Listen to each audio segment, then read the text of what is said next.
City Council meeting. Will you please stand and join me in the pledge of allegiance? Allegiance to the flag of the United States of America and to the republic for which it stands, one nation, under God, indivisible, with liberty and justice for all. Thank you. Pastor Parnell, would you mind leading us in the opening process? Let us pray together. Heavenly Father, we thank you for this, Lord, the opportunity we have to gather here this evening to take care of the city's business. Father, we pray for wisdom and direction of your Holy Spirit, that, Father, we would do things that would bring honor and glory to you and for the betterment of the city of Portage and its citizens. So guide us and direct us. We thank you for the salvation that is through your Son. In Jesus' name we pray. Amen. Amen. Liz, when you're ready, could you go ahead? Oh, this is louder than I expected it to be. Could you go ahead and call roll? Councilperson Alvarez. Here. Councilperson Weidenbach. Here. Councilperson Geishurst. Here. Councilperson Parnell. Here. Councilperson Vasquez. Here. Councilperson Ambler. Here. I'm sorry. Councilperson Zilli. Here. Do I also need to be in the roll call, or am I also just assumed here? No worries. You're assumed. I had a feeling. It's just I get confused between Board of Works and this one. It's all good. Thanks. Did everyone have a chance to review the minutes? And if there's no corrections, is there a motion to approve? Motion to approve. Second. We have a motion and a second. All in favor, please signify by saying aye. Aye. I don't vote, sorry. But it passed. All right, communications, correspondence, and announcements from the mayor. I'll try to be a little bit shorter today, just because we've got a lot on the docket. But one thing I really want to acknowledge, a lot on the docket. Something I really want to acknowledge is that we had the mayor's prayer breakfast recently this month, and it was a wonderful experience. It was the first time we did it in the Learning Lab in the high school. And for those who haven't been, the Lavenda Learning Lab is a fantastic spot to hold an event. A lot of the time, it has to be used for the school purposes, especially when they bring in the elementary kids, and they do all sorts of great projects and learning activities there. But something that we appreciated was that the high school choraleers came and they sang some songs for the event. It was beautiful. And then we also had the JROTC came and they did the presenting of the colors. We've made a certificate of appreciation from the mayor's office to thank them for that. Well, I don't believe the choraleers were able to have somebody here today, but I know we have the JROTC. So I was wondering if you'd come up and just accept my heartfelt appreciation for what you guys did to make it such a wonderful ceremony. Absolutely, no worries.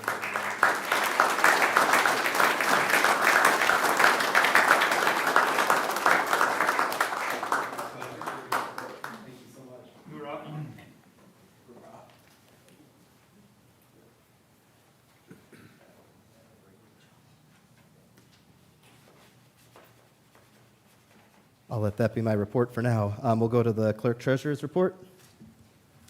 So we have been looking at the budget for 2024 and trying to prepare it for 2025. We're starting, and I think the mayor's going to start talking to the department heads very shortly. And we will be putting together the 2025 budget. Hopefully, we'll have it completed by August or September. I'm excited for it. So let's see. We've got under our new business, we have the fire department swearing in. Chief Crail, would you mind coming up and, well, we've done this a number of times now. We kind of know the routine of how we introduce people. We're pretty fortunate to continue to have personnel to swear in, so this brings us almost full with the retirement of Randy Wilkening. We do have one vacancy, but tonight we fill a couple holes, and I'm very proud of that. First, we'll have Austin DeYoung.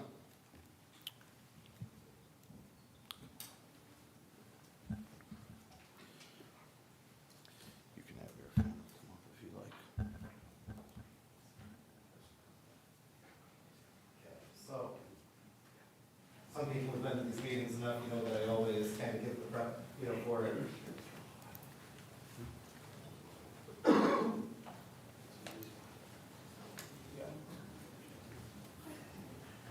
Raise your right hand.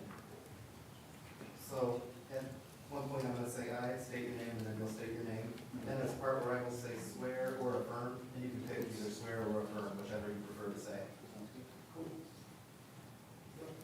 I state your name. I, Austin DeYoung, Do solemnly swear or affirm do solemnly swear that I will support the Constitution that I will support the Constitution and the laws of the United States of America. and the laws of the United States of America, The Constitution the Constitution and the laws of the State of Indiana. and the laws of the State of Indiana, And that I will faithfully and that I will faithfully and impartially and impartially execute the duties execute the duties of my office of my office as the City of Portage Fire Department as the City of Portage Fire Department to the best of my ability to the best of my ability and according to the law. and according to the law, So help me God. so help me God. Congratulations.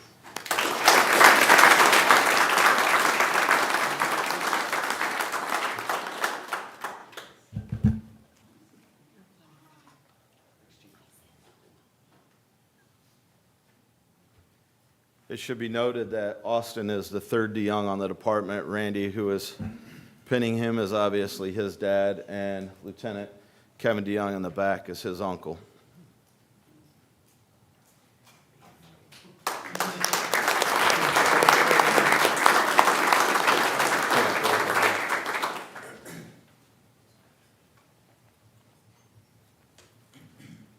Everybody who gets sworn in gets to see how bad my handwriting is. The other problem is that you and I have the same first name, so I almost signed the wrong line.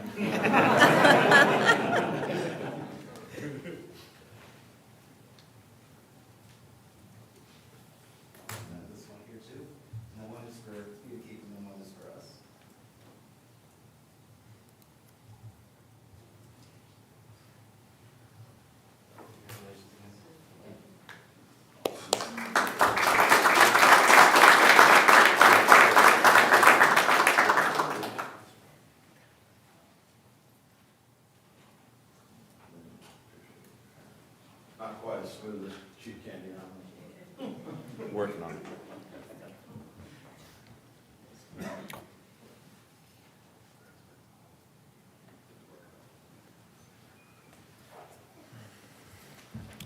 Next, we have Broderick Clastions.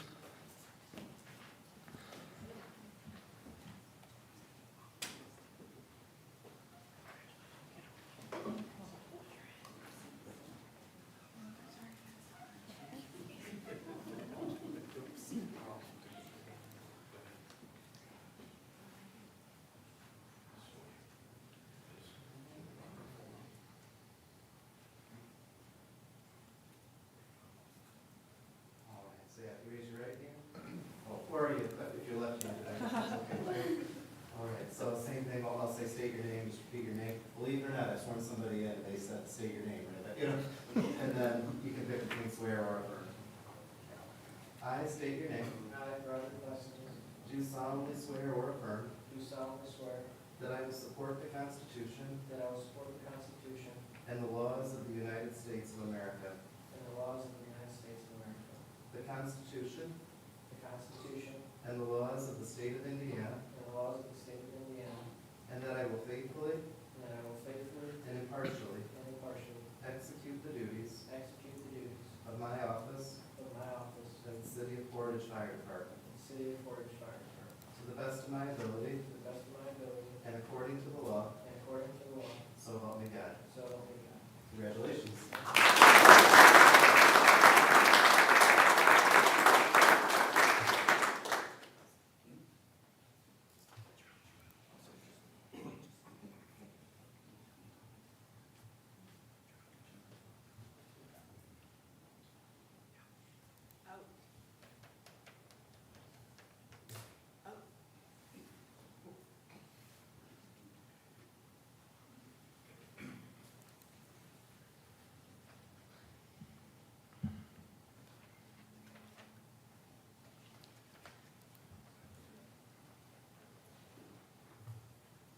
I went a little ahead this time and signed it. So while he's signing the documents, it should be noted that Brody and his wife, in the second week of the academy, he's currently in the fourth week, in the second week of the academy, they had their first baby.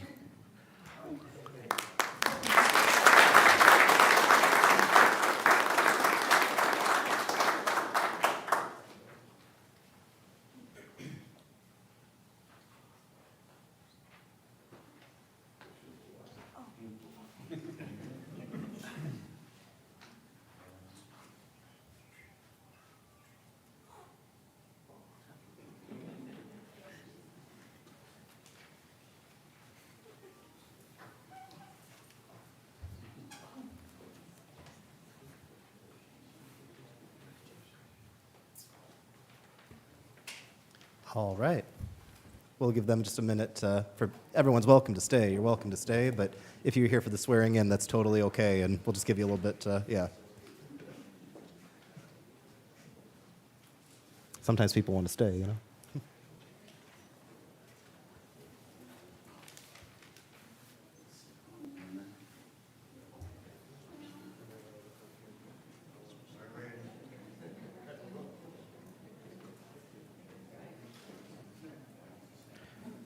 So we'll go on to new business number 2, which is the tax abatement CF1 approvals.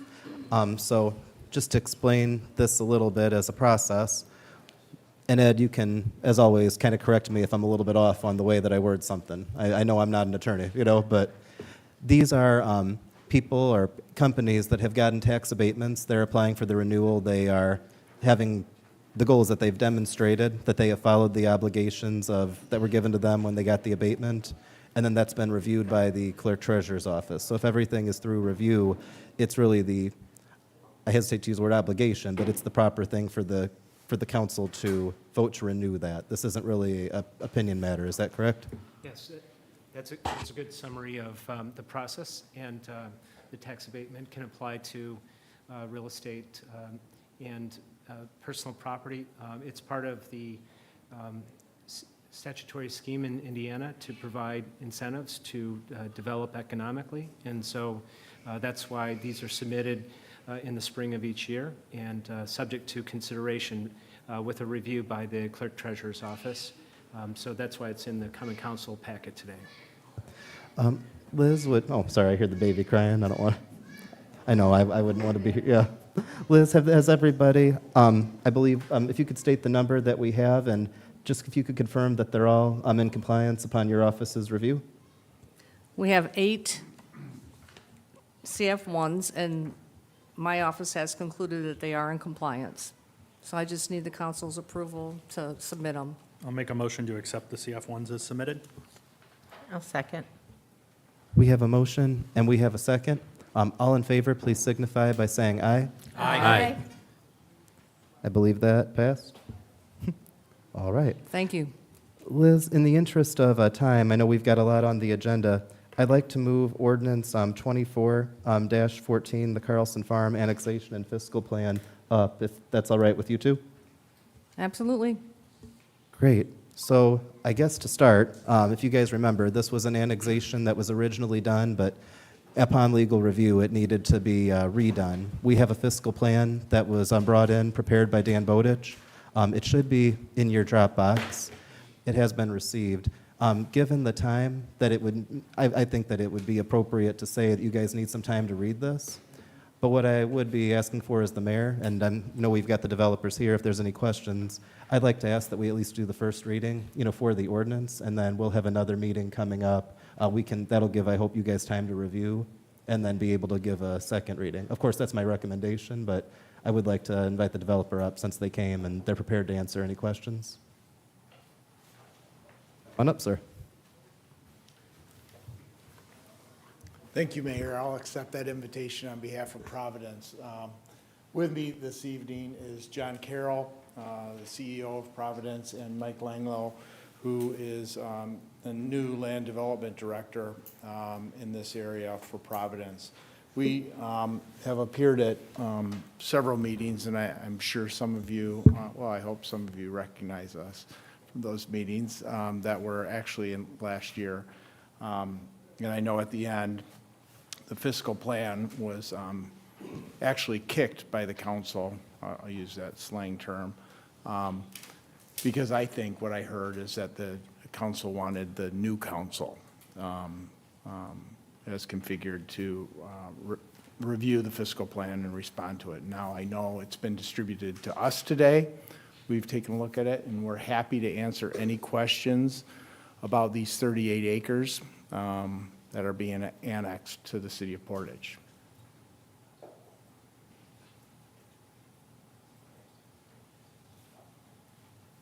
If you would like a full presentation of all of our drawings and plans, and you would like to see that again? Okay.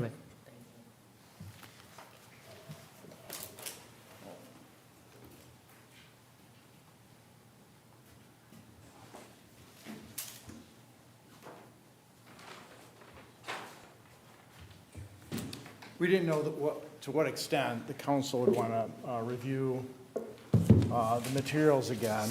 I do have it on a computer with me, and I could connect, actually, if you'd like to see it on your screens. It's on a flash drive that I have. But here is the overall parcel that my client seeks to acquire, buying it from Carlson. It's approximately 120 acres in total. The top 80 acres are already in the city. If you don't mind me saying, we'll make sure, for anybody who's watching at home, we'll make sure that this is presented afterwards via the social media. We'll get the map out for people. That way, because I know you guys might not have expected to go this deep, so we'll make sure that the viewing public has the ability to see what we're seeing now. And stop me, I can put it on my computer and connect right now. And Can put it you on do your that, please? Sure. Well, that'll work.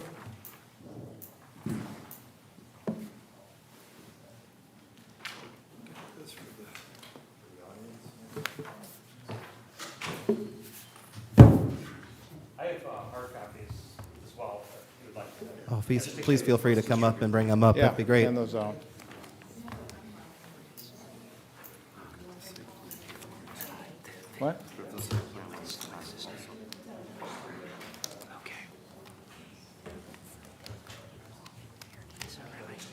Yeah, somewhere on this thing, I think.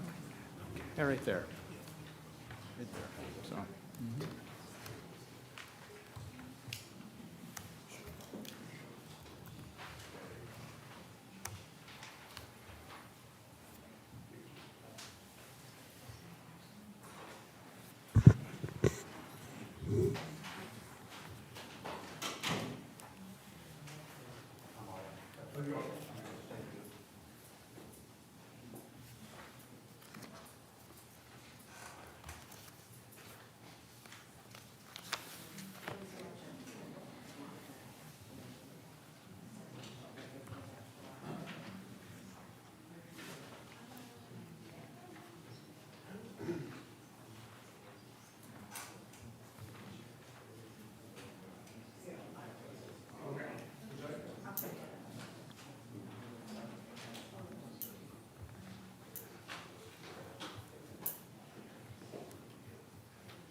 Well, thank you for being so quick on that. That's pretty great.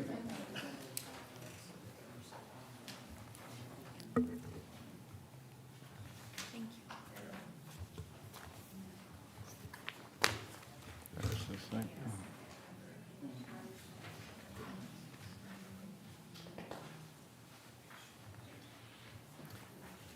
Thank you.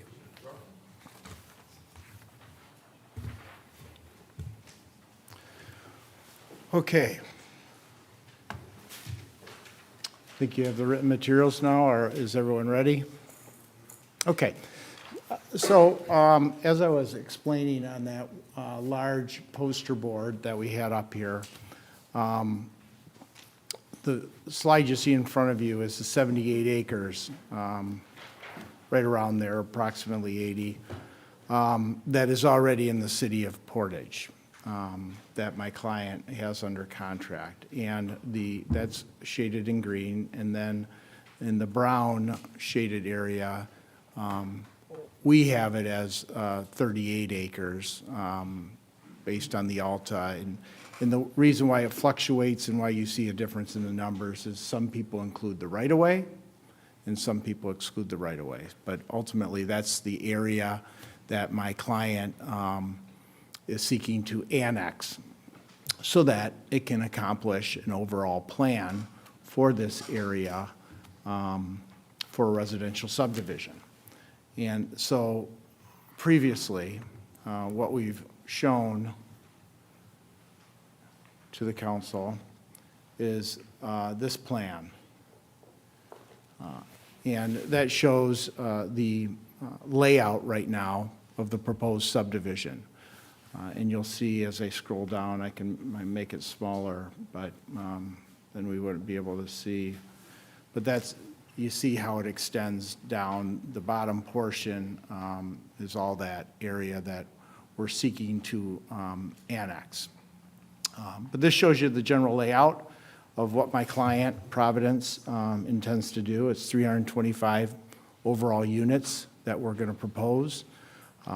This is preliminary because as part of the annexation, we want to be upfront with the city. We want to show the city what our intentions are so that you can have a good idea.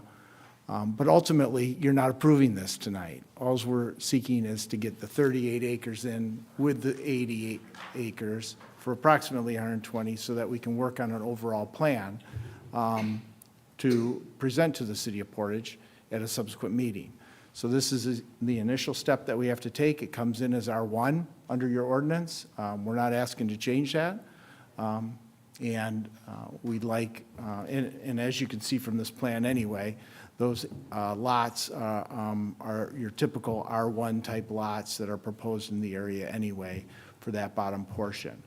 So with that, yeah, we want you to understand we're trying to do an overall community here that mixes various units together to address the needs of the community, to target the various age groups and your growing families that you can see with the two young firefighters that were just welcomed to the city of Portage tonight.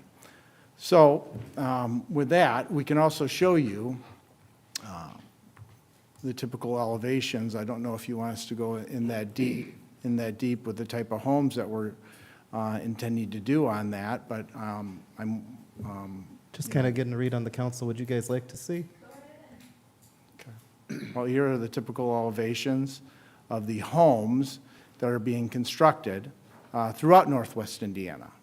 Providence is in many of the communities in Northwest Indiana.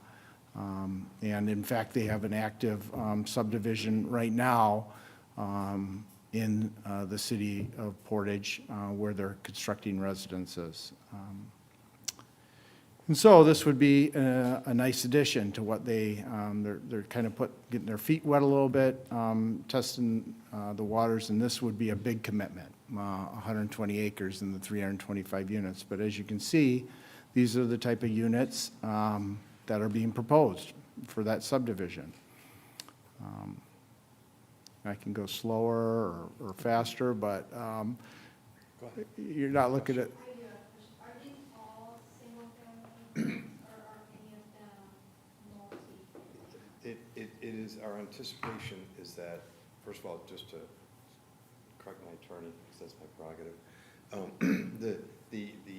it's a mix of what I would call traditional single-family homes, paired villas, and cottage homes. Okay, so 3 different types of products in there, and we have we're showing all 3 of those in here right now.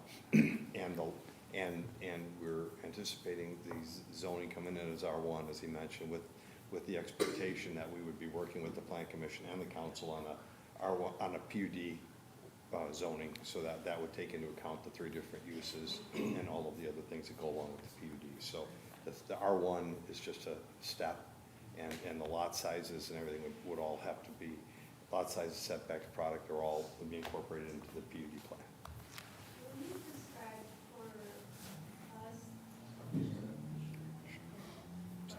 Will you describe for us the difference between what a villa is and a cottage home? So the paired villa is 2 single-family homes that are attached to each other, so there's a pair. yeah. Similar to what it's in Cardinal Crossing, across the street from where you would be, right? Yeah, I think so, yeah. And then the cottage homes are single-story homes is what we're currently planning right now. And they're ranch homes, they're on smaller lots, and exterior maintenance, typically the ranch homes, okay? And for us anyway, and it includes maintenance. So like the paired villas would be, or like, other communities, the snow removal, the lawn maintenance, all that kind of stuff are included as part of your homeowner association assessments within that. So you don't have the exterior maintenance, would not have the exterior maintenance on both the paired villas as well as the cottage homes. And on all the homes, are they at a minimum square footage of 2,000, or do you have any homes that are less than 2,000 square feet? Well, we would, all the product lines would have less than 2,000 square feet. Okay, right now, we're currently expecting that the paired villas would be in the 1,230, 1,240 square foot range to about a little under 1,600 to 1,700 square foot would be the paired villas, okay? And the cottage homes would be starting at around a little 1,400 or so and get up to about 2,000 square feet, okay? And then what I would call the traditional single-family homes would be starting in the 1,550 range, thereabouts, and get up to as high as 3,000 square feet. So for your minimum square footage homes, what type of price tag are you looking at having on those? Well, a little preliminary, okay, because we're early on the stages here without completing all of our market studies and everything. But I would say that you would be looking at something on the order of about, in a paired villa, starting around, I'm going to caveat this for a second and say that our entire business, we have base price homes, and then we have a plethora of options that are available. And it really gives people the ability, even on a more of a production basis, to be able to customize their home to their specifications. So we have, and we have different elevations as well, different configurations. So this is very general, okay? I would say that paired villas would be starting around 250 to 280 from a base price standpoint would be, and then I would say you'd probably have, looking at an average selling price, probably about 275, 280 in that area with options and everything. If you take the, and that's how we look at everything, is based on the average that we expect. The cottage homes would be starting in the 320, 325 range, and they're getting up to like 370, 375 as base price. Oftentimes optioned up fairly heavily. A lot of retirees are, it's somewhat of an age-targeted type of product. So you'd be averaging, 385 to 400 probably with the average selling price on a cottage home. Okay. And then for the traditional single family, we would be trying to start in the low 300s, maybe in the 340, 349, 339.9, somewhere around that area on the smallest house, the 1,500 some square foot house. And we would be, close to maybe 385, 389 on the top end of the base price. But then again, with options, you would be looking at 400,000 and up probably as an average selling price there, because again, particularly on the single family detached, we have a lot of options to choose from. And that could be elevation. We offer different elevations, different options, sunrooms, cafe kitchens, fourth bedroom options. I mean, it's a lot. So, but the idea is to, again, as I said, to give people the opportunity to customize their home, to take one of our plans and customize it to their needs. Do you have a picture? Has this been presented to the Plan Commission? It really can't be yet, because the order of this would be, first it would go through the annexation, it would come in R1. And just for some background, almost every undeveloped field in the city is R1. I don't believe that there's an R1 neighborhood anywhere in the city. It's usually a little bit hard to do, given how much space you would need with things. So normally what will happen in the city is you'll start with an R1 piece of land, and then you'll bring it to the Plan Commission, and then it gets a recommendation to the council. And usually what they're looking for is a change to, let's say, R2. Sometimes recently there's been an R4, but usually it's a change from R1 to R2, or it's a recommendation from R1 to a PUD, a planned unit development. And it's during that stage that the city council has some what I call appropriate leverage. So not the case here, but like, for example, let's say somebody proposed a neighborhood with only one way in, one way out. And Ed, again, I'm like you, I go to my attorney, but in some cases it might be an appropriate accommodation where the council says, we're comfortable with this zoning change, but we'd like to see more than one way in, more than one way out. Or at least I've seen it done that way, but often enough that's a concern that's brought up in the planning department well ahead of that. But your guys' input comes in here. I hope that makes sense about where that would go. But basically for them to be able to start working on this, they need to know what level of room they have to work with. Because if the annexation were to not pass, they're limited to how much room that they can build on and how flexible we can be with that. When the annexation, if it goes through, well, then we've got more space to work with. Because I really appreciate the preliminary that they've shared, but that really is a preliminary that was shared, no offense to anybody, but to a previous administration with the previous set of eyes. This is a new council, a new administration, so we might look at it and say this is great. We might look at it, we might recommend something like a change here. It could be as simple as a street or a cul-de-sac, being in a different place. But this is really the first step for them being able to work that out with the city, then the Plan Commission, and then the council. But it all starts with the council, because you guys do and should control the zoning, Sorry if that was a little long-winded. I just have some experience with these things prior to being mayor. No, I appreciate you guys taking the time to present this as a heads up with us. Thank you. Do you have a picture of what the paired villas will look like? Do we have some in here? Okay. As they're scrolling, I'll also say that some people might be watching this meeting going like, Look down. oh, maybe it's too much to talk and have it scroll. I'll wait if that's Yeah. better.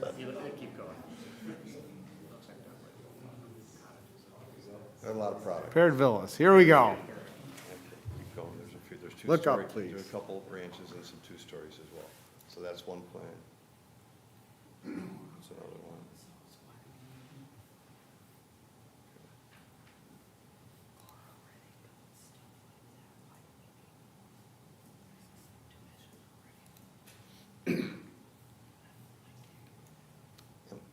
And while Greg is showing you that, we put this together, even though it is preliminary, and we have to go to Plan Commission and go through this whole process.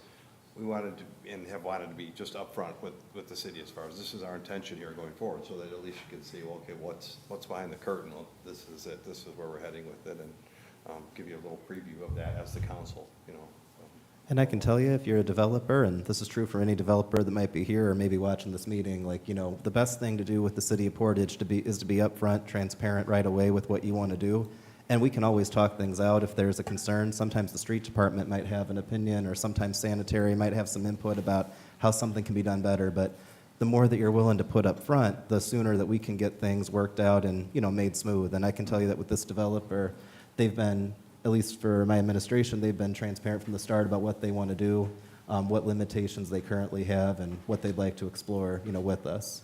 What I think is great about this, especially because for some of us, this is going to be the first potential neighborhood approved under this new, I don't just mean administration, but, you know, you guys as council members, to be starting with this much control. I don't mean that in a power trippy way, but it's really a great learning experience too, to see the steps about how a neighborhood gets created, you know.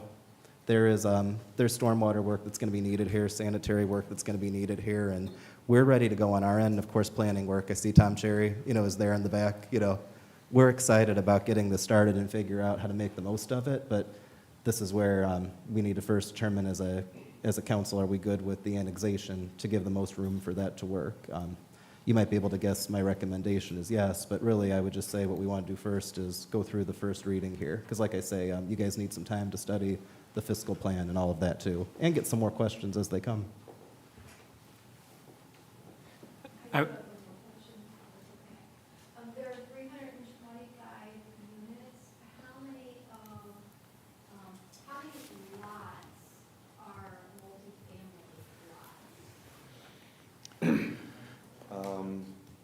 lots? 40 lots, 80 units.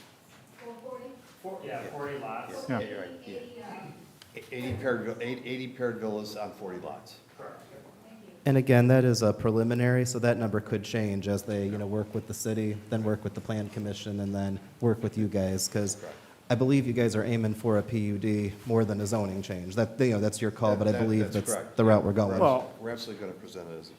yeah, because it's just more flexible for a combination of these units to target the market, all levels of the market. The absolutely. senior, but then also, as you touched on, Mayor, it gives the city absolute control, because planned unit development is planned, but you're part of that planning. So it goes into a written document, all the specifics regarding this subdivision. And that's what we have to work out with the Plan Commission to get a recommendation to come back to you, and you get to approve that in a PUD ordinance that comes back to you, because that's a rezone.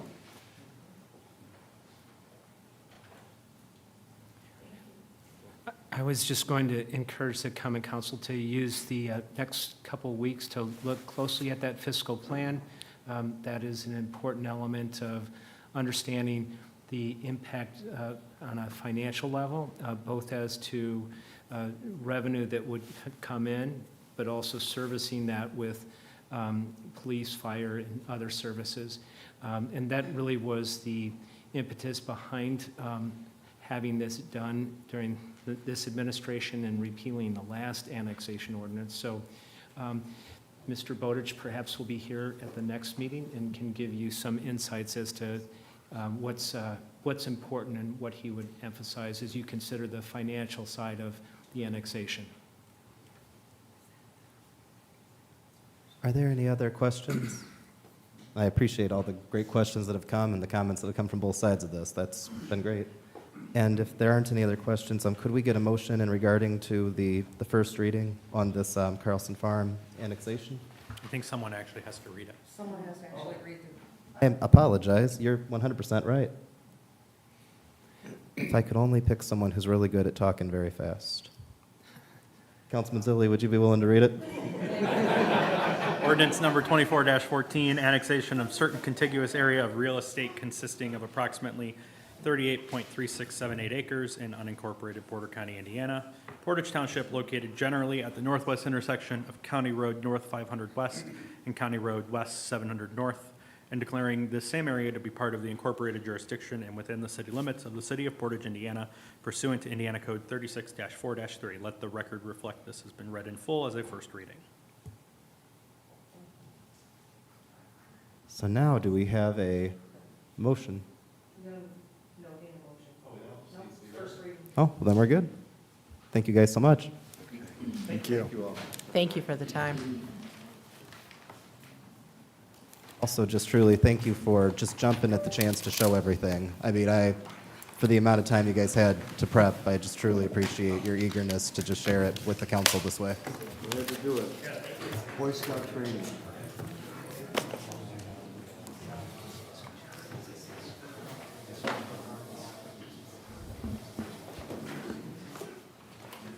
All right.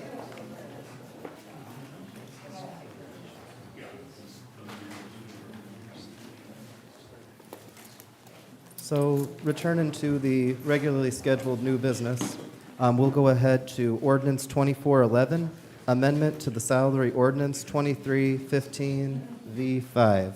So this is a salary ordinance proposal as it pertains to the clerk treasurer's office. Liz, would you like to go into some detail and discussion, or maybe we should read it first? That way we can, what's the best way? Let's read it first, and then we'll go. No problem. Councilman Alvarez, would you mind reading that for us? Yes, Mr. Mayor, thank you. Salary ordinance, budget year 2024, ordinance 24-11 V5, an ordinance amending salary ordinance 2315, establishing the amount of salaries and compensation to be paid to all appointed employees and officers of the City of Portage, Porter County, Indiana, for the year 2024. Be it and hereby is ordained by the Common Council of the City of Portage, Indiana, as follows. Salary schedule as presented by Austin Bonta, Mayor, to the Common Council of the City of Portage, Porter County, Indiana. Section 1, that from the first pay date in January of 2024 through the last pay date in December of 2024, the pay schedule for the employees and officers of the City of Portage, Porter County, Indiana, be fixed as follows. Excuse me. And let the record show that the ordinance has been read in its entirety. Motion to approve. Motion to suspend the rules. Second. We have a motion and a second. All in favor, please signify by saying aye. Aye. I'm so sorry, I need to stop voting. Motion to adopt. Second. We have a motion and a second. All in favor, please signify by saying aye. Aye. Now I can give an explanation. Go ahead. Okay, the changes on here are highlighted in yellow for the council members that have it. And the deputy clerk, the very first change is going to be for the deputy clerk treasurer, the payroll and benefits person. The position is going to be paid $59,500. The second change on here is, that is effective on May 1st. The next change is going to be the project manager for the planning department, and that is going to be an increase of $10,000, and which of the $13,500 is being paid by the RDC, and that position is going to be paid $59,885. And third change on here is that the marina part-time will be paid $1.50 an hour over their regular rate of pay for Sundays and holidays. And then a position was taken out of the marina, and that was the director of maintenance, and that position was transferred over to the park department. The position changed? Yeah, so it is to say, I think the best way to say it would be that the former director of maintenance at the marina left the marina and then got a job at the park department. And then now the park department maintenance team is handling the maintenance at the marina. He's a member of that team, but with that in mind, we no longer need the position of director of maintenance at the marina, as it's now a work order between the harbor master and the park department. And those are the changes. So we'll jump to ordinance 24-12, amendment of the travel ordinance. Oh, I thought we just, oh, that was the suspension of the rules. I'm sorry. I, They adopted it. Liz, I'll always back you up, but I think we're on camera too. Sorry I think about that passed. Congratulations. Thank you. I was like, Carrie, back me up on this. I was ready to, no. I'm like, oh, come on, I'm not that goofy. Like, I get involved in an explanation, so sorry about that. so when we look at ordinance 2412, amendment to the travel ordinance, Victoria, I know this has been an ordinance committee. I'm not sure if you guys discussed it today. Are you guys ready to bring this one up? It was on the agenda, but are we ready to vote from your? We are, yes. Right. Let's see. Councilperson Weidenbach, would you be able to read that one? I'm just going down the line. I'm hoping there's enough for everybody to read one today. Ed, would that be the right way to do it? I think you can follow your predecessors and just do the title and reflect that it represents the first reading. In addition to that, the point I'm sorry, I lost the train of thought on the travel ordinance. I had written over the weekend that I thought that the ordinance should be modified with the subtraction of the reference to employee and agent. And I would just like to reiterate that, figuring that the origin of this ordinance concerned officials, elected or appointed officials of the city of Portage. And in a draft that I had furnished earlier, it included the reference to employees and agents. Those would be governed by personnel policy and not by this ordinance. So my recommendation would be, when you consider this ordinance, consider removal of the reference to agents and employees, and have it govern the officials. And in the future, employees will be governed or controlled by the personnel manual. Agents will be controlled by independent contracts that will govern whether or not they would be reimbursed for various expenses. With that in mind, Ed, the personnel manual could very closely follow the ordinance in all Absolutely. likelihood. Absolutely, yep. Ordinance 24-12, an ordinance repealing and replacing Section 2-108 of Chapter 2, Travel and Reimbursement of the Municipal Code of the City of Portage. Let it be known that it's been read in its entirety. Do we have a motion? Make a motion to suspend. We have a motion to suspend. Do we have a second? Second. We have a motion to suspend, and we have a second. All in favor, please signify by saying aye. Aye. Any opposed? Motion to suspend passes. Do we have a motion to adopt or discussion? Motion to adopt travel ordinance 24-12. We have a motion to adopt. Do we have a second? Second. And we have So- a second. Ed, do you want us to amend this? I would recommend Yeah, it. I'll make a motion to amend it to remove, oh boy, how many times does this have it in here? Any reference Second. We have a motion, and we have a second. All in favor, please signify by saying aye. Aye. Believe that passed. Now do we return, so Robert's rules, we now return to the motion on the table. It doesn't have to be reintroduced. Is that correct? Any other discussion? And if not, can we get a, oh, I'm sorry. I can just say all in favor now because it's been seconded. Is that right?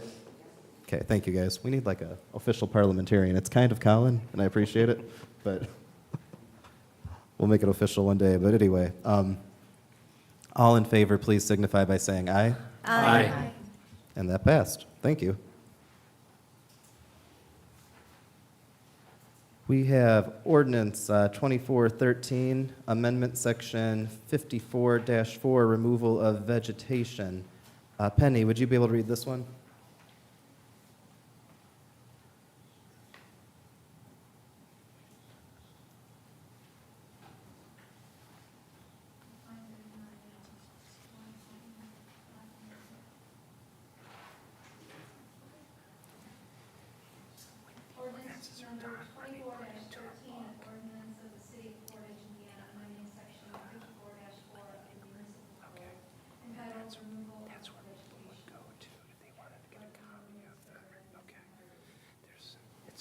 Thank you. Motion to suspend? Second? We have a, Carrie, did you pick somebody on the second? No. Sure you will. So, Mayor, if I could Oh, yes, please. interject for a moment. I spoke to Mr. Siraki and asked him if he would like to have this enforced in a expedited fashion, because it's a ordinance that provides for a fine in the event of a violation. Typically, it would be a 30-day time frame. That can be shortened up if you, as executive, declare that there's an urgent necessity to have this ordinance enforced within as soon as 14 days from the execution and publication of the ordinance in the clerk treasurer's office. So it's a very technical thing, but with the growth of vegetation these days, it probably would be advantageous to consider that declaration as part of this process tonight. so being able to, so we have a motion to suspend, right? Right now, so do we want to get through that first and then? Motion to suspend and a second. All in favor, please signify by saying aye. Aye. And then, If you would make a statement for the record. so actually, Mr. Soroki, would you mind coming up a moment?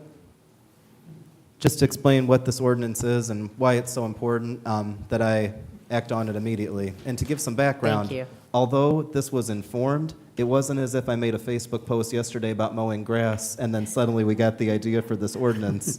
It was in the works for some time, but knowing that it was coming, I thought it'd be good to get the community thinking about grass mowing. Please go ahead, sir. Okay, this amendment is referring to Section 54.4 of the municipal code.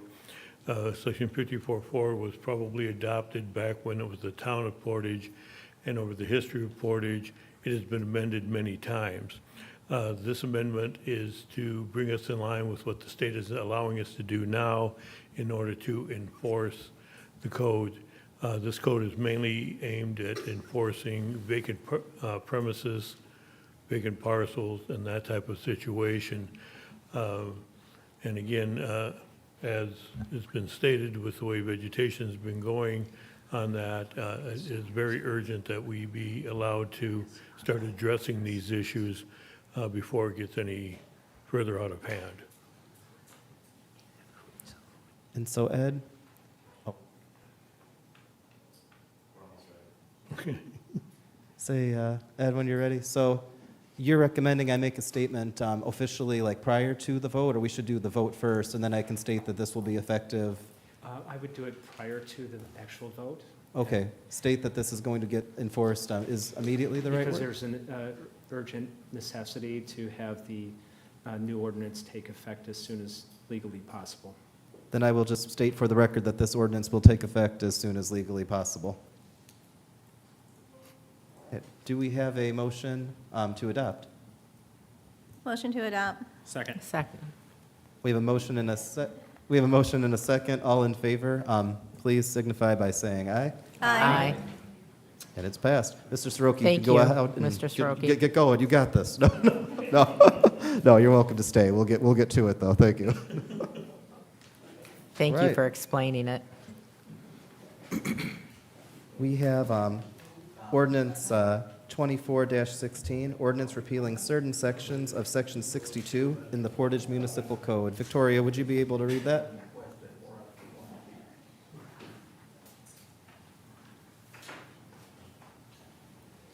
Ordinance.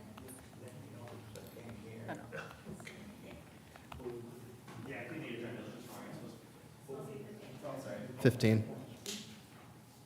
Ordinance 24-15, an ordinance repealing certain sections of Chapter 62, Personnel of the Municipal Code of the City.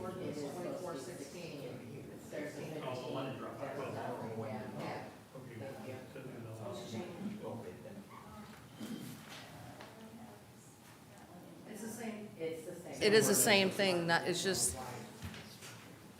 2416, not 2415. And if you think that typo is fun, you should have seen the Board of Works today. Ordinance 24-16, an ordinance repealing certain sections of Chapter 62 Personnel of the Municipal Code of the City of Portage. Let the record reflect that the ordinance was read in its entirety. So just to state, as noted, when we came in this year, we created an HR department and we hired our city's first, at least first in a long time, human resources director. The city of Portage has, over the years, relied on ordinances to carry out express goals, if you will, in the absence of an HR department. Now that we have an HR department, it's much smoother for these things to be enforced per state statute via the Board of Works and carried out through the Human Resources Department. And so Lynn Graylick, Ed Graham, and others who work in the city, we took a look through the ordinances to see which ones could be repealed, and then that would allow us to fall back on the Board of Works to work with HR to get those things handled. Two things in Section 62 that are remaining is the health insurance policy and the collective bargaining. My recommendation on that, and I believe, Ed, you agreed with me on this, is I think that maintaining that in the code shows that there is still a council commitment to those things from a fiscal perspective. You guys are the fiscal body, and so I think that collective bargaining, and I believe that the health insurance policy, that's so fiscal in nature that I think that it being in the code, for as long as you guys keep it in the code, it, I think, demonstrates your commitment to budgeting accordingly, to our health insurance and to our collective bargaining agreements. But on personnel matters, our hope is to clean this up and get back to what's intended by the state statute and what's been followed by state statute by repealing these other sections that were made in the absence of HR. But do we have a motion?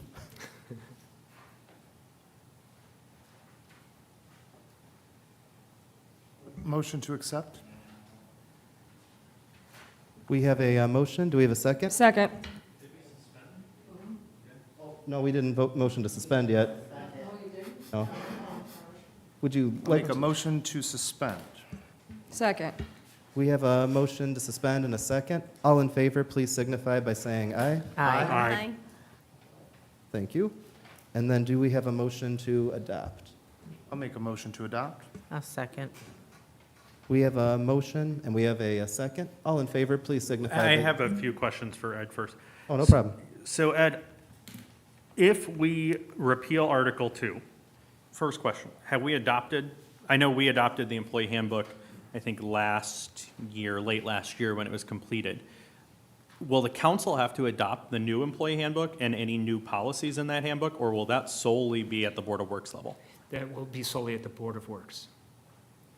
Currently is right now per state statute. So it's in the code, but the way it is right now, the Board of Works already can adopt a employee handbook, even if the council, I don't mean to say if it disagrees, your input matters, but it is by state statute a function of the Board of Works. Yeah, this area of government services really falls in the executive branch as you consider the day-to-day operations of the city government and the numerous employees that are governed by the personnel policy that's developed. So an analysis was done looking at what was the best practice. Consultation with prior city attorneys led to the conclusion that this should be removed from the province of the Common Council while retaining those things that Mayor Bonta referred to. So the drug and alcohol program and the personnel policy all would be developed through the Board of Works and the Department of Human Resources. There is one additional point. The city employee gift fund that's referenced in section 62-3 apparently has nothing in it, hasn't been active, and so it was suggested as a practical matter that that also should be removed from this particular ordinance as we're trying to do a cleanup. And we checked very carefully to make sure that there was nothing in there and that it looked like it was something where that might have been an earlier fund created, but then other gift funds for the different department got established later, and it just stayed there in section 62. And so again, that's more of a cleanup than a, So am I understanding, you're saying under Indiana code, the city council has no power to set employment policies for city employees? It's really a fiscal body, so the city council is not totally removed, but their province really is controlling finances related to that aspect. The city council does have the ability in the state code to direct what department the executive function falls to. So you can decide, I don't necessarily recommend going like crazy on it, because you might end up like the state of Indiana where the lieutenant governor does a bunch of interesting things and the treasurer is responsible for the 911, But the council has the ability to move functions from one department to another. When the council doesn't, it falls to the mayor, and then the mayor has the ability to assign it somewhere. Almost always the smart plan is the Board of Works. And so in the future, if you guys feel that the Board of Works is not handling something right, you do have the ability to say, we want this covered by a different entity. There's still probably some discussion that has to be had about that, but my hope is that I don't set such a bad example that that has to happen. And I think that we've got a very good Board of Works when it comes to that. Thank you.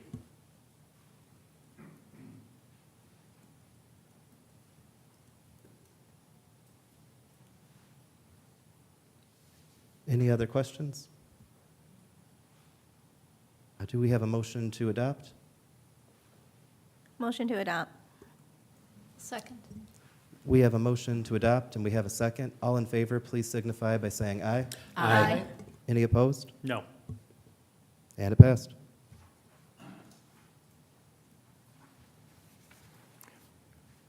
All right, we'll go down to another first reading. This is ordinance 2415. This is the correct 2415? Yes. To reestablish the cumulative capital rate.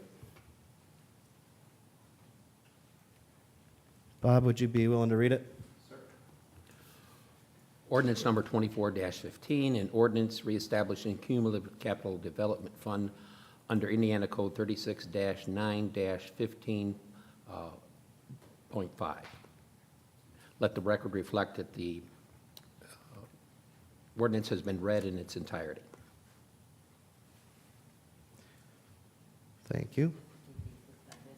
So, yeah, we don't need to vote, but this will come up in the future meeting that we're getting scheduled, because it has to have a public hearing. And Liz, would you like to explain? Yes. Thank you. I'll explain this. Every year, we have to reestablish the cumulative capital, and this year, we're running a little behind establishing it, but we are getting into the May agenda, and we'll have it in by May 31st, which is the deadline. So we will be having a special meeting on May 28th at 6:30, City Hall, to have the second reading on this, and also there will be a public meeting beforehand and then the second reading afterwards. And what this does is going to establish, right now our cumulative capital rate is at 0.0431, and we're trying to raise it to 0.05. And we're raising it 1/6 of a cent. So I just wanted to clarify that, and the public notice will be going out in 10 days. Or, I'm sorry, it'll be going out on the 16th, the first public notice. We have 2 public notices that have to go out. One will go out on the 16th of May, and one will go out on the 23rd of May, and then we'll have the public hearing on the 28th. Well, thank you. And Jean, I'm so sorry you didn't get to read something today. Darn, I'm so upset. Well, with that said, we will go into our reports from city officials. We have the building department here today, and if you guys like to come up, please feel free.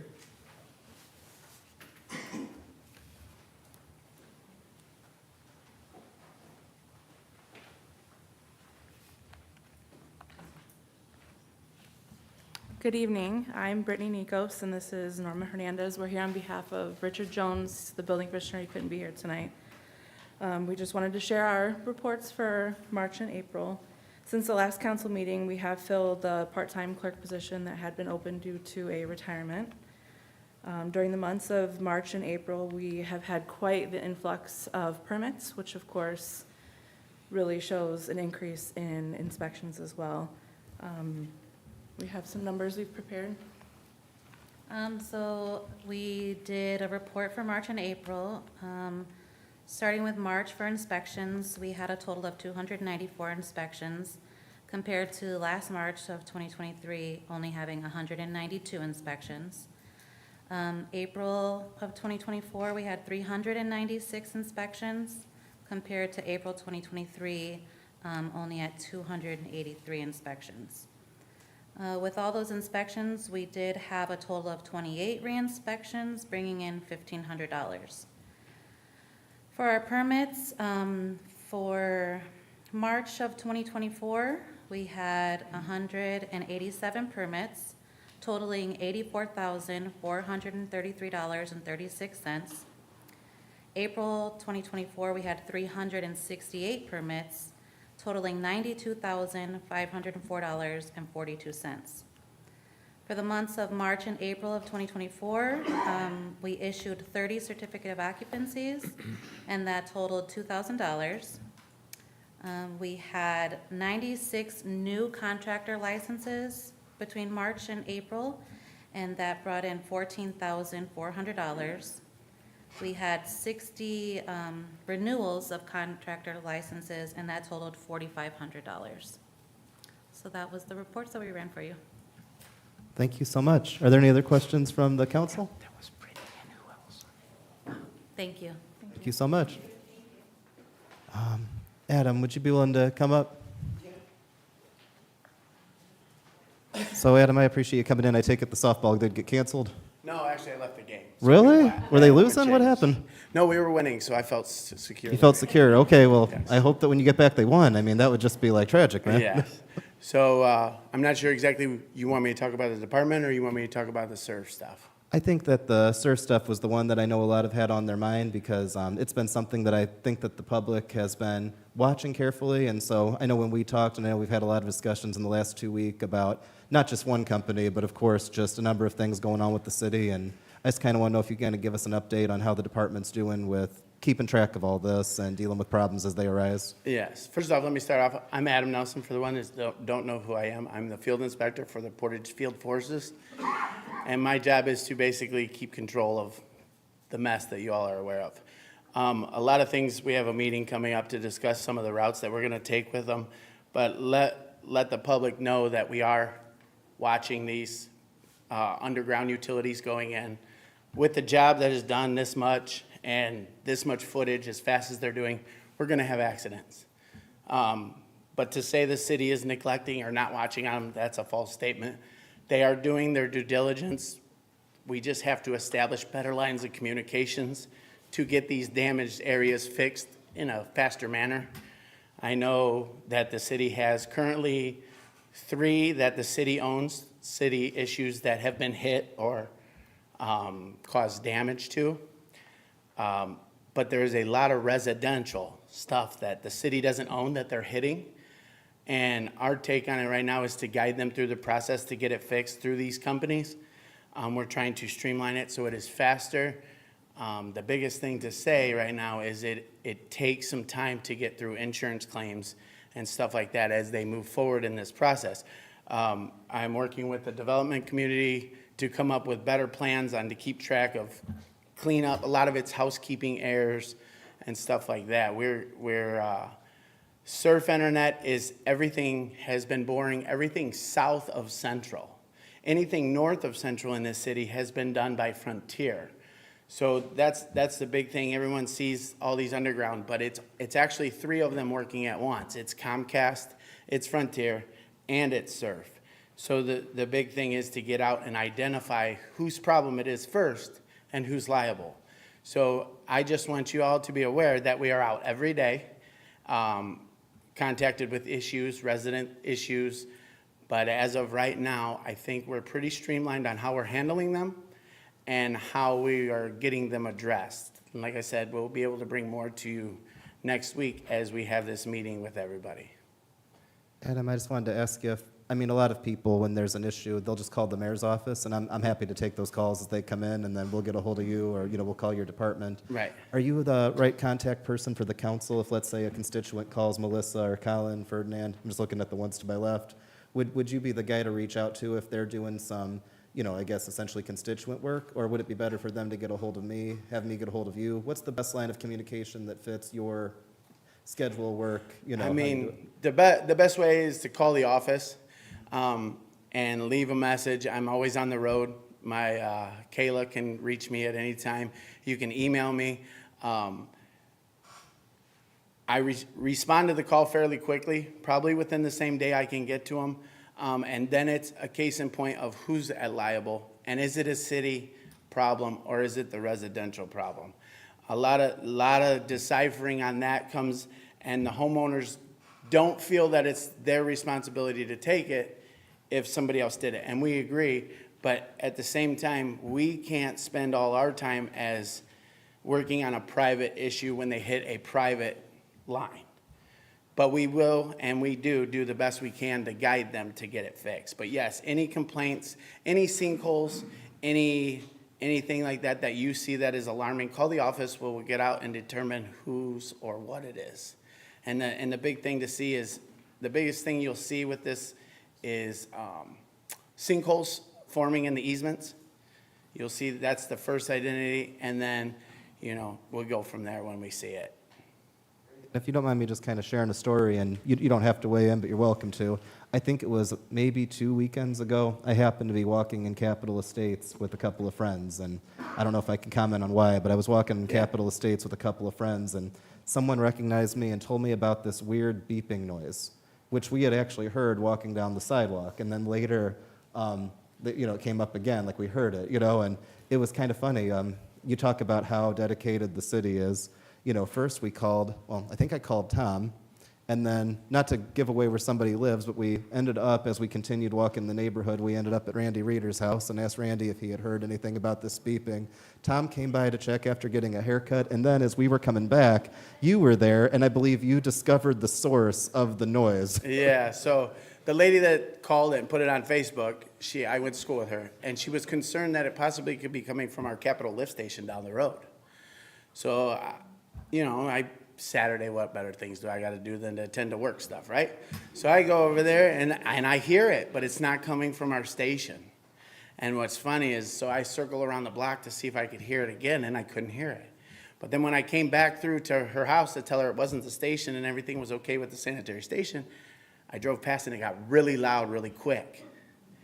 So I get her, we go for a walk, and to make a long story short, it is a mole trap in the neighbor's front yard that she had 5 or 6 people stop and ask, and by the end of that day, she had removed all 3 of them, and she got them off of Temu, and it was an annoying ping that was extremely loud.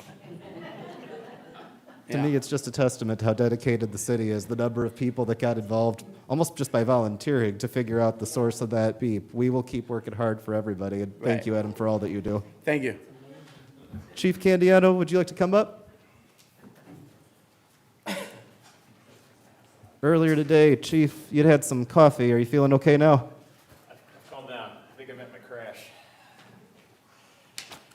All right, good evening. How is everybody? You guys all need some coffee. It's been a long meeting. I'll try to be quick here. First thing I just want to say congrats to those who were sworn in today for the fire department. I'm glad that you guys are getting your ranks up. He's laughing because he knows there's a punchline. So the punchline was they clearly didn't know that the police department was hiring. So, but I'm glad they have jobs. So there you go. So our incidents for last month were 2,819. That brought us to about 94 a day. We're sitting at 12,516 total incidents through the end of April. That's up 853 from 2023. So I don't know, it's been a weird year so far. Some months have been way up and some have been down. So we're running a little higher than last year, but I don't know. There seems to be no rhyme or reason on when we're busy and when we're not. So, but so a little check-in with our hiring and staffing.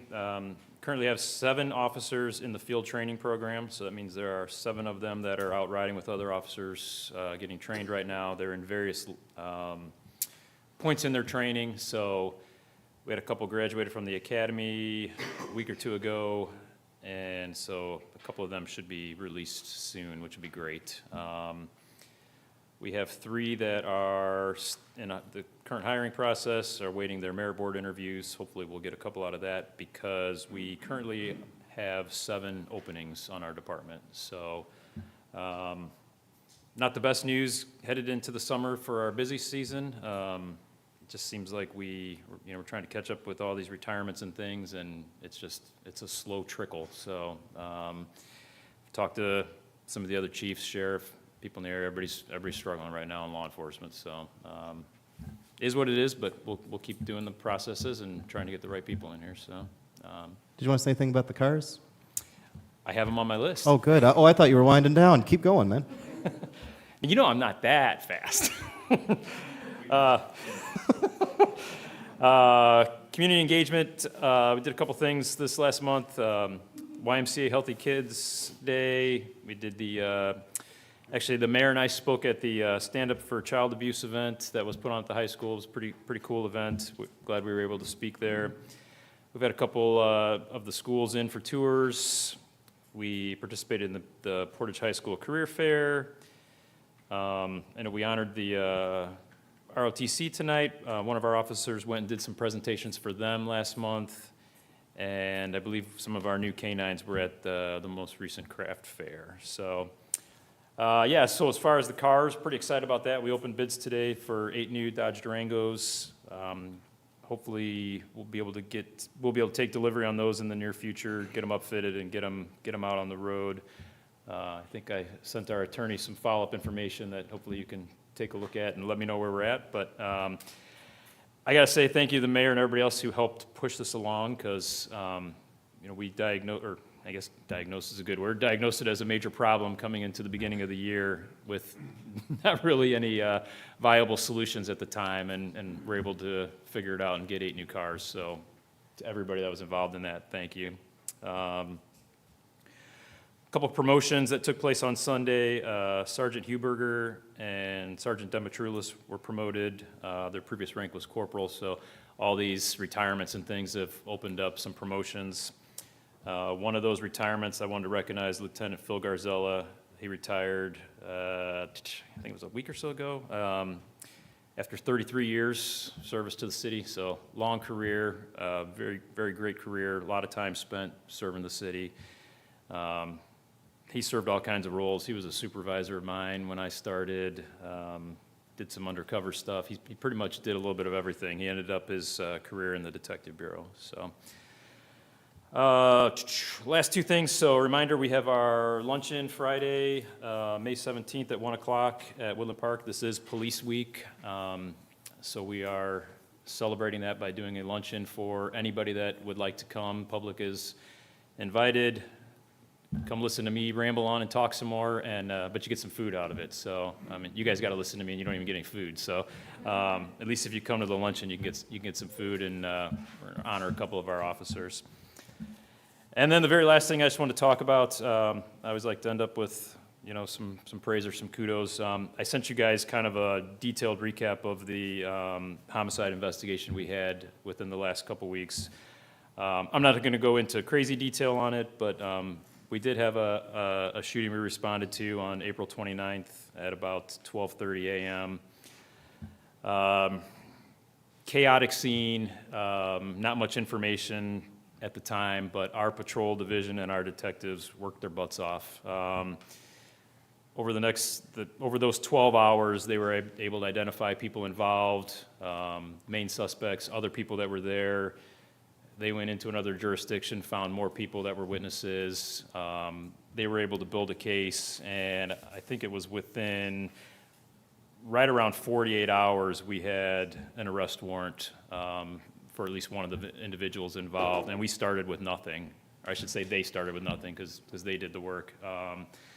And within 48 hours, we had an arrest warrant, and they started knocking on doors in an adjoining city, and I think they put enough pressure on that individual turned themselves in. So since then, we've also got a second arrest warrant and have made an arrest on that too. So again, it's a it's a terrible incident to talk about, but the amount of hours that the detectives and patrol put into it, I was just impressed with the work they did. So, like I said, I always like to end on a high note, and they absolutely deserve some credit for the work they put into that, so.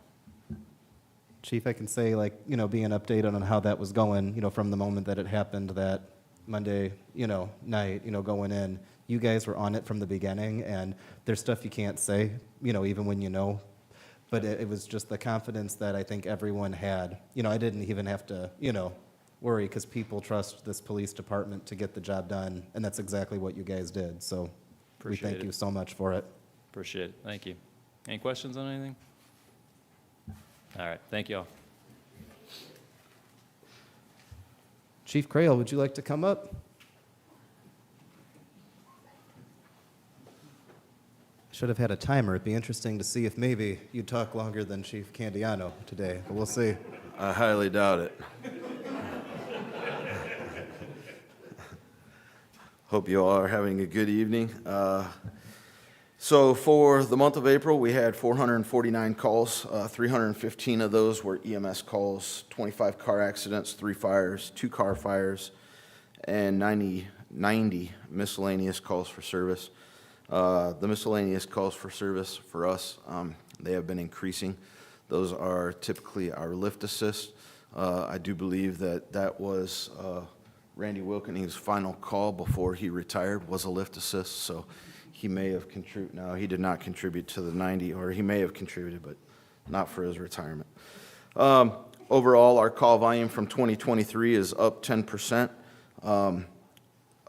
Duly noted that all categories within that we file our reports under, all of our categories are increased with the exception of our mutual aid received, which is, I know that I talk about it a lot, but it is extremely important to emphasize that without that third ambulance, that also would be up.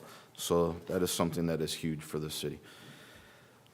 Personnel, as you saw tonight, we hired 2 soon-to-be firefighters. They're sworn in. They are in the midst of the academy. I think they're in week 4 right now. They will be graduating at the end of June with the fire academy. Everything seems to be going well with the fire academy. We've gotten a lot of positive feedback from the academy and how the recruits are doing. We're definitely anxious to get them back on shift. While we have more than just those 2 recruits, but when we have 4, I think we have 5 recruits at the academy right now, that runs our shift short, so we are ready for them to be back on shift. We do have 1 resignation in April. His replacement has been contacted and has been sent down for a pension physical. We should be hearing back from that relatively soon. There were no promotions this month. For the month of April, there were no retirements, but I will note, since he is here, that Randy Wilkening did retire from the City of Portage Fire Department after 30 years of service. He held every position possible with the exception of fire marshal in the fire department, and I imagine if he could have held it, he probably would have for a day just to say he did.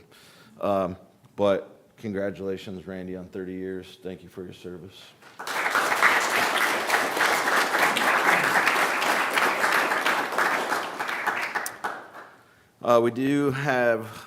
We had 3 on major medical. 2 of them are coming off of major medical, so that'll be good to get them back on a shift as well. Vehicle status, like I reported last month, we did have an ambulance go down. We were down to 2 ambulances in the city because of various issues for a very short time. Those have all been taken care of, and all apparatus are currently in service. They've got lots of miles on them, but Chuck does an amazing job keeping everything in service. Nothing to report on any grants that we're involved in currently. We do have a couple of them out there, but nothing to report. Training for this month, we did do some marine operations orientation training with the entire department, with the boat and the wave runner. With the boat getting in service for the season, it's important for the duty crews to know or be familiar with all the operations, how to get the boat up and functional. Also, we may put them to work at times or take them on the boat depending on the manpower situation. So it definitely helps for them to be familiar and know what's going to be expected of them during that time. The crews also trained up at Fronius in April, looking at different types of building construction. If you have not been up there, the building that Fronius owns is 1 million square foot. It is enormous. It's split into 2 buildings, but to see a building that is 1 million square foot is truly astonishing. So if you do have the ability to at least drive by it, it's a big building. We also had a pretty interesting EMS training last week. Within the world of EMS, there's a lot of scene to hospital times that we have to try and abide by. But we did a really good training that kind of challenged that thought process and why that process may not always work on the most critical of patients that we see, learning that some of the times when they're unstable and they're moving, there's actually a lapse in care. From the inside looking out, it was definitely eye-opening. I believe all of the crews took something out of it and definitely gained some perspective that we didn't previously have. We also had, with the warmer weather coming up, some community involvement, lots of things going on with the city. We attended the Chambers Portage Community and Business Night. We've had numerous school tours that have been contacting us coming through the fire department. School is starting to wind down for the year, and so the teachers like to give the kids a break from listening to their voice and get them out to listen to our voices, which is a bit tricky sometimes. We also participated in the Healthy Kids Day at the YMCA. There's probably a couple other things, but there's just so many things that are popping up right now this time of year that it's hard to sometimes keep track of them. I also, like Chief Candiano, would like to give an accolade to the gentleman that put together the 2 trainings. It takes a lot to put together the trainings for a fire department or for any training, really. You have to develop the class, you have to have some set objectives, and you have to know how to obtain those objectives. And so this last month for April, Lieutenant Tim Fursick not only put together one of our trainings, but he put together 2 of the trainings, the building construction training at Fronius and also the EMS training that challenged us. So to put the time and effort into something, it definitely goes to show that he went above and beyond, and it's greatly appreciated.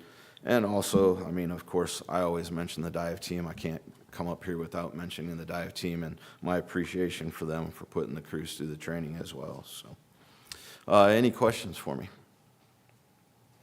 I do just want to make a statement that over the Mother's Day weekend, my husband and I were able to witness firsthand some of your firemen putting out a fire at our Countryside Park. So just to note that with our summer months coming ahead, it's not only structural fires that you tackle each day, but it's also fires in our parks and in the nature setting and such, Yeah. and to have our community be conscious of those things too. Absolutely. So thank you for bringing that up. As the season progresses and the weather gets warmer and warmer and we have more and more time frame without rain between, cigarette butts get thrown out. Sitting at a stoplight, someone will throw a cigarette butt out, and if there's grass in the vicinity, it'll catch the grass.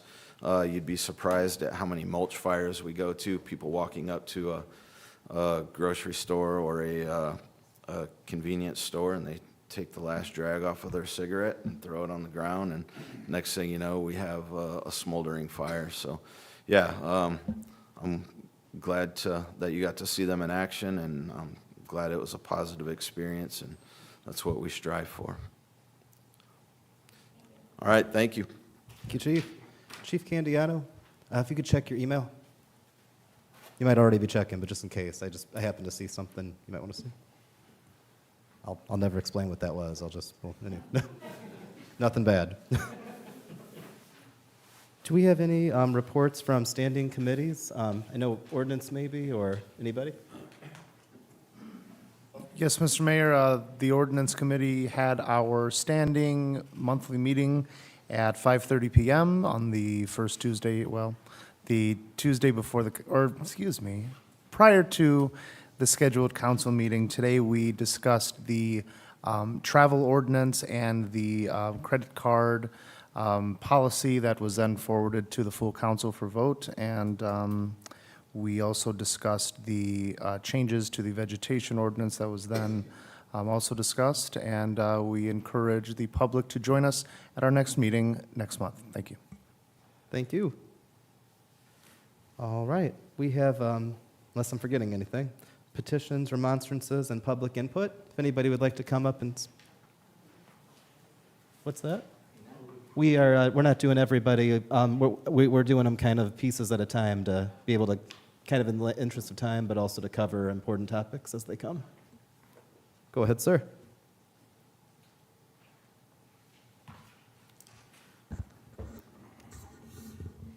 Hi. I hope everyone had a great Mother's Day holiday. During the last meeting, I made a point of order, and I requested that you guys speak to the mic, okay, so that people that are hard of hearing can better understand you. I wear a hearing aid, and I still cannot understand what you are saying. All I hear are the laughter, but I don't know what you're laughing at or what the joke is. All I hear was the yays and the nays and the preservations and all of that. Okay? So I'm requesting that you please use the mics. The microphone are here to amplify your voice, okay? To amplify it. And we paying some good bucks to use this, okay? Some of you speak about a foot or 2 feet away from the Miss Amblers. Usually uses about 2 feet away from the mic. I'm just glad that she doesn't speak that much, or else I won't be able to understand her. Okay? But Liz always brings the mic to her, closer to her lips so she can speak clearly. Okay? And I wish that most of you do that as well. Please don't be like Miss Ambler and be like Liz. Okay? Thank you very much. Eddie, do you want to say something? Have a great day. Thank you so much for your constructive criticism. I apologize, and I will do better. What? That's what I mean. This is exactly what I mean. See? You gotta I was right speak to here. the darn mic. And sir, could you, can you hear me okay at the moment? I'm trying my best. Can you hear me okay? Something that I would wonder about too, I know that online people can watch this and there's subtitles, and I've rewatched these meetings, you know, the way that a coach might rewatch a game. Maybe if there's a way we could get some subtitles up here if they're already being generated. I of course want you to be able to hear, but also just to make sure that might be another way to cover some bases here. I'd love to sit down maybe with Ed and maybe, well, with anybody interested to see some other ways we can make some accommodations there. But thank you so much for coming, and well, it's always good to see you, my friend. Thank you for the kudos. I appreciate it. Any other public input? You're welcome to come up to the microphone.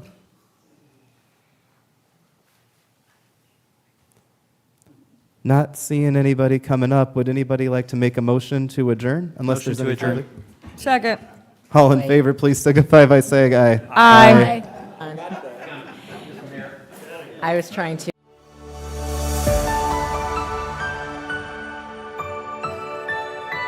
Order. Gina, go ahead. I'm sorry, I was trying to add in, to let everybody know, Saturday, on behalf of the Beautification and Sustainability Committee, we are working with the Parks Department, and we are doing a cleanup of Woodland Park from 9 to 11. The Park Department's been wonderful working with us, and want to stress the fact we're taking all volunteers to come and get a start for the spring. We look forward to seeing everyone. Thank you so much, and I will now officially pound the gavel.